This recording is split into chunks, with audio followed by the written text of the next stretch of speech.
And with the 2024 presidential election underway, it can be one more thing that adds to the stress of daily life.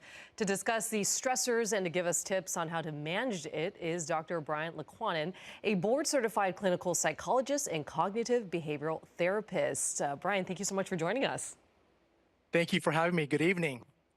So let's start off with, of course, we've got all these major political headlines that we've seen over the past 10 days. Elections can really take a toll on people. We're constantly seeing the news about what's happening. Can you tell us about how elections can impact a person's mental and physical health?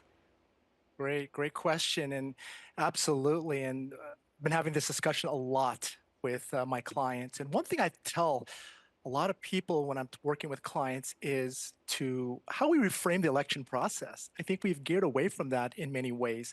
And we have to look at what is the election process all about? And that's what makes America so great. It's this democratic opportunity to exchange philosophies and to vote, have the election process of voting the people who are going to make major decisions and hopefully make the right choices for ourselves as a country. I think what happens a lot over these, especially these past few years, is this election process has become this hold our ground no matter what. And it really takes away from healthy dialogue of healthy exchange. And so with that said, it creates a lot of contentious attitudes, a lot of heightened emotions where it impacts their overall mental being. Stress and anxiety has been heightened through the election process. Depression we see heightened, as well as substance use. And so it really can take a toll, impairing sleep, impairing relationships. Sadly, I've seen a lot of relationships, friendships, marriages be impacted from the election process alone. So I think one of the things that we could do, if we could just step back and understand what this process is all about and what makes America so great as this opportunity to create this opportunity to make our country great, I think that can really help in tempering some of these emotions and these heightened mental health issues. Now, what advice do you have for people on how to manage election stress and burnout, just even maybe a daily tip or two? Yeah. So one of the things that's really important as well is to limit how much we take in. As you know, with social media, it's news is coming up all over. It pings on our phone, on our iPads, our work computers, and it's a topic of all. And so we really have to set limits.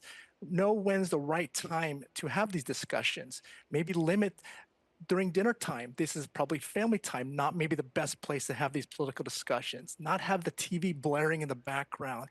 And maybe you can limit the amount of time that you engage in these political data and information. So I think that's going to be really important. Be mindful of when you watch it late at night at sleep. That's probably not the best time before you go to bed, as you'll go to bed with racing thoughts and heightened anxieties and stressors. And so really taking care of your sleep is going to be really important, as well as taking a break from it and come up with some healthy coping mechanisms. Get out there and socialize with people, not talk about politics. Get your exercise, get your sleep and rest, engage in other things. And so really segment that part as not this defining moment of our period of our life, but just this aspect of our life that's important, but really limit how much we can take in.